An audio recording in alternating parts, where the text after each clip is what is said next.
મને વિશેષ નિવેદન લેવા માટે અહીંયા બોલાવ્યો છે, હું અહીંયા આવ્યો છું. મારી પાસે જે પ્રૂફ છે એ રજૂ કરવાનો છું, અને મારું જે પહેલેથી જે છે આરોપી એનું નામ જયરાજનું એ પહેલેથી લખાવેલું જ છે, મેં અને લખાવવાનો છું. પણ જો અત્યાર સુધીની તપાસમાં એક પણ જગ્યાએ જયરાજ આહિરનો કોઈ જગ્યાએ રોલ છે તે પ્રસ્થાપિત થયો નથી, તો પછી કેવી રીતના નામ છે તો એ આવી શકે?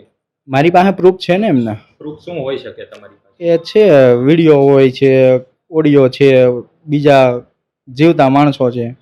અચ્છા, અને તમને જે દી માર માર્યો હતો તે દી વિડીયો કોલ પણ થયો હતો, એ વિડીયો કોલ ની અંદર તમારો સ્પષ્ટ એવો આક્ષેપ હતો કે કોઈ વ્યક્તિ છે તેમની સાથે? એ તો જયરાજ ને એ તો ટેકનિકલ છે, એ તો ગોત છે. અત્યાર સુધીની તપાસમાં તમારો એક પણ ફેરી પોલીસે સંપર્ક કર્યો છે ખરી? નહીં.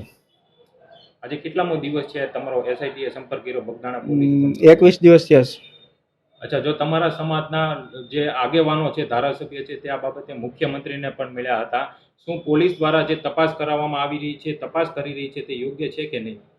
હા, એસઆઈટી જે નવા 3 કોઈ આરોપીઓ પકડાણા છે, મુખ્ય જે મારવામાં હતા ને જ્યાં ખોટા રજૂ કર્યા હતા, એની જગ્યાએ જે આરોપીઓ હતા એને એટેક કર્યા છે એ વાત છે. પણ જો હુમલાની ઘટના બની છે તો પોલીસે અત્યાર સુધીની તપાસમાં એક પણ ફેરી પોલીસે એવું નથી કીધું કે જયરાજ આહિરનો કોઈ પણ જગ્યાએ રોલ હોય? હવે એસઆઈટી મૌન છે, હવે એનું કહી શકે કે ન કહી શકે એ મારો વિષય નથી. બરાબર, એ લોકો જાહેર જે પોલીસના પીઆઈ છે, મહિલા પીઆઈ, તેમની ઉપર પણ આક્ષેપ થઈ રહ્યા છે, અને પછી તપાસ છે તે મહુવા ટાઉનના પીઆઈને પણ આપી હતી.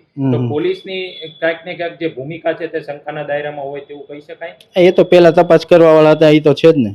અત્યારે આ લોકો ન્યાય નહીં મળે તો અમારા આગેવાનો થકી અને અમારા સમાજ વતી મોટું આંદોલન કરશું. અચ્છા નવનીતભાઈ, તમે કહ્યું હતું કે જે તત્કાલીન પીઆઈ ડીવી ડાંગર હતા, ડીવાયએસપી રીમાબા ઝાલા હતા, તેની પણ શંકાસ્પદ ભૂમિકા છે, તો તેની સામે શું પગલાં લેવા જોઈએ? એને તો ડિસમિસ કરવા જોઈએ.